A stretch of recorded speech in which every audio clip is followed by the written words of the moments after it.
وسلام على عباده الذين اصطفى أما بعد فأعوذ بالله من الشيطان الرجيم بسم الله الرحمن الرحيم يا أيها الذين آمنوا ادخلوا في السلم كافة ولا تتبعوا خطوات الشيطان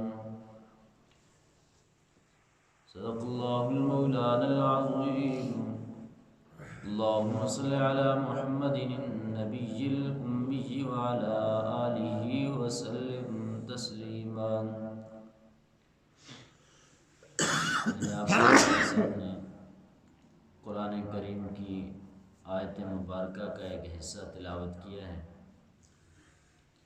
اس کے اندر اللہ رب العزت ارشاد فرماتے ہیں یا ایھا الذین آمنوا ادخلوا فی السلم کافہ ولا تتبعوا خطوات الشیطان، کہ اے ایمان والو اسلام کے اندر پورے کے پورے داخل ہو جاؤ. ولا تتبعوا خطوات الشیطان، اور شیطان کے راستے کی اتباع نہ کرو. ابتدائے اسلام کے اندر کئی لوگ ایسے تھے جو اسلام کو معمولی چیز سمجھتے تھے، کلمہ تو پڑھ رہے تھے لیکن اس کے باقی عقائد جو تھے ان کی نفی کر دیا کرتے تھے. بعض احکام کو ماننے میں سستی کرتے تھے، جس پر یہ آیت نازل ہوئی کہ ایسے کام نہیں چلے گا. یہ خالہ جی کا گھر نہیں ہے کہ کچھ چیزوں کو کر لیا اور کچھ کو چھوڑ دیا. یہاں پر شیطان کے راستے کو پورا کا پورا چھوڑنا پڑے گا اور اللہ کے راستے کو پورا کا پورا پکڑنا پڑے گا. یا ایھا الذین آمنوا ادخلوا فی السلم کافہ، پورے کے پورے اسلام میں داخل ہو جائیں. اب ایسا نہیں ہے کہ ہم نماز پڑھ رہے ہیں ہمیں معاملات کا پتہ نہیں ہے، معاملات کر رہے ہیں نماز کا پتہ نہیں ہے، معاشرت ہماری ٹھیک ہے نماز کا پتہ نہیں ہے، نماز ٹھیک ہے معاشرت کا پتہ نہیں ہے. اسی طرح اخلاق ہمارے ٹھیک ہیں نماز کا پتہ نہیں ہے، نماز ٹھیک ہے اخلاق کا پتہ نہیں ہے.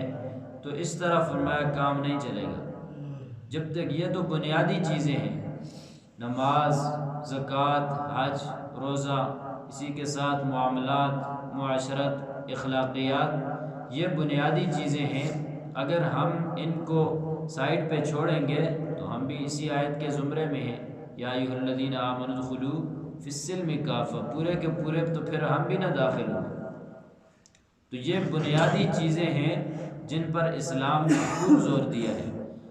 نماز ہے، اسی کے ساتھ روزہ، زکوٰۃ، حج، پھر ان کے ساتھ ہی معاملات، معاشرت، اخلاقیات، ان چیزوں پر بہت زور دیا گیا ہے. جب تک ہم یہ چیزیں نہیں کریں گے اس وقت تک ہم پورے کے پورے اسلام میں داخل نہیں ہو رہے. صحابہ کرام رضوان اللہ تعالی علیہم اجمعین کی زندگیوں کو دیکھا جائے تو انہوں نے چھوٹی چھوٹی چیزوں کو اپنایا ہے، تب اللہ رب العزت نے رضی اللہ عنہ کا خطاب دیا ہے. جس طرح کہ حضرت عمر فاروق رضی اللہ تعالیٰ عنہ کے بارے میں آتا ہے، ایک سفر پر تھے تو راستے کے اندر جو ساز و سامان ساتھ تھا کھانے پینے کا وہ ختم ہو گیا. تو ایک چرواہ جو تھا وہ بکریاں چرا رہا تھا، تو اس کا سامنے سے گزر ہوا. اس وقت یہ تھا کہ جو چروائے جنگل وغیرہ میں ہوتے تھے وہ مسافروں کی مہمان نوازی کیا کرتے تھے، مسافروں کی مہمان نوازی کیا کرتے تھے، ان کو دودھ پلا دیا کرتے تھے، کچھ اور چیز پاس ہو تو ان کو کھلا دیا کرتے تھے. تو حضرت عمر فاروق رضی اللہ تعالیٰ عنہ نے دیکھا کہ چروایا ہے اور ہے بھی بڑا نورانی چہرے والا، تو کہا چلو اس سے دودھ مانگ لیتے ہیں. تو چروائے سے کہا کہ بکریوں کا دودھ پلا دو، میرے پاس سامان سفر جو ہے وہ ختم ہو چکا ہے. تو اس چروائے نے کہا کہ ضرور پلاتا لیکن یہ بکریاں میری نہیں ہیں، ضرور پلاتا لیکن یہ بکریاں میری نہیں ہیں. حضرت عمر فاروق رضی اللہ تعالیٰ عنہ نے فرمایا کہ پھر کیا ہے پلا دو. کہا نہیں ایسا نہیں ہو سکتا، تو حضرت عمر فاروق رضی اللہ تعالیٰ عنہ نے اس کے اندر ایمان کی جھلک دیکھی، یہ معاملات کی عمدہ نشانی دیکھی، تو تھوڑا سا اور آزمانے کی کوشش کی، امتحان لینا چاہا۔ حضرت عمر فاروق رضی اللہ تعالیٰ عنہ نے اس سے کہا کہ بات سن، ایسا کرتے ہیں کہ میں تھوڑا سا تجھے مال دیتا ہوں، اس کے بدلے تو مجھے ایک بکری دے دے، تیرا کام بھی بن جائے گا، میرا کام بھی بن جائے گا، مالک کو کیا پتہ چلے گا، مالک کو یہاں بتانے والا تیسرا تو کوئی بھی نہیں ہے۔ تو اس چروائے نے کہا، اے اللہ کے بندے، فَإِنَ اللَّهَ، اگر تیسرا کوئی نہیں ہے تو اللہ کہاں ہے؟ ہمارے درمیان تیسرا کوئی نہیں ہے، آپ کہہ رہے ہو فَإِنَ اللَّهَ، تو اللہ کہاں ہے؟ اگر میں ایسا کروں تو اللہ تو دیکھ رہا ہے نا۔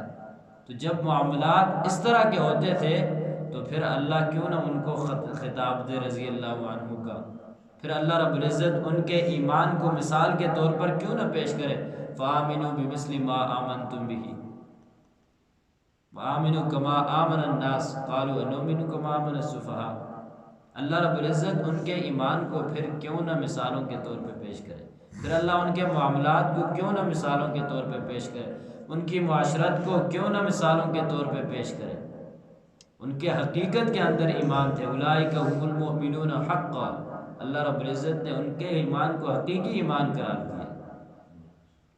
اولئک هم المفلحون، اولئک هم الراشدون، اولئک هم الفائزون، یہ ساری ڈگریاں جو ملنی ہیں، فلاح پانے والیاں، رشد و ہدایت والیاں، بلندیاں والیاں، مقام والیاں، یہ تمام صحابہ کرام کو ملی ہیں۔ کس وجہ سے ملی ہیں؟ کہ یا ایھا الذین آمنوا ادخلوا فی السلم کافہ، وہ سارے کے سارے اسلام کے اندر داخل ہو چکے۔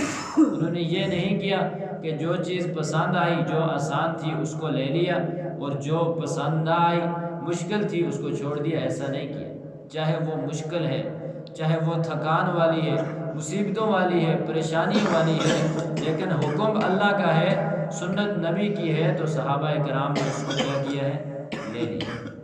تو اس لیے یا ایھا الذین آمنوا ادخلوا فی السلم کافہ، چھوٹی چھوٹی چیزوں کو ہم چھوڑ رہے ہیں اور جو ہم کر سکتے ہیں اس کو لے لیتے ہیں، یہ اسلام نہیں ہے جب تک ہم تمام چیزوں پر کاربند نہ ہوں گے۔ اللہ تعالی ہم سب کو عمل کرنے کی توفیق عطا فرمائے، آمین۔ اللہم السلام السلام بارک ربنا وتعالی یا ذا الجلال والاکرام، اللہم اعنا علی ذکرک و شکرک و حسن عبادتک، اللہم احسن عاقبتنا فی الامور کلها واجرنا من خزی الدنیا وعذاب الآخرہ، اللہم انک عفو کریم تحب العفو فاعف عنا یا غفور یا غفور۔ یا اللہ ہم سب کا یہاں پر آنا، نماز پڑھنا، دعا کرنا، سننا سنانا اپنی بارگاہ میں قبول منظور فرما۔ جو کہا سنا گیا اللہ اس پر عمل کرنے کی توفیق عطا فرما، اسلام کے تمام عقائد پر عمل کرنے کی توفیق عطا فرما، تمام احکام کو بجا لانے کی توفیق عطا فرما، نبی پاک صلی اللہ علیہ وسلم کی سنتوں کے مطابق زندگی گزارنے کی توفیق عطا فرما۔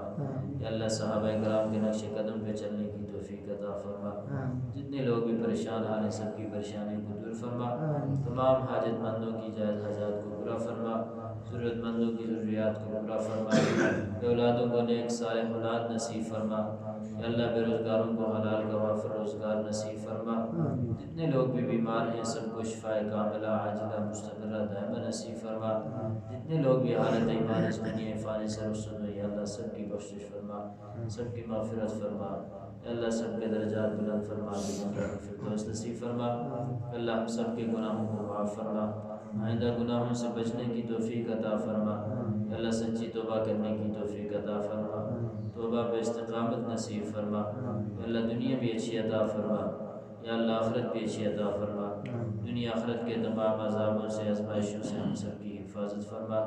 ربنا تقبل منا انک انت السمیع العلیم وتب علینا انک انت التواب الرحیم، صلی اللہ تعالی علی خیر خلقہ محمد وعلی آلہ وصحبہ اجمعین۔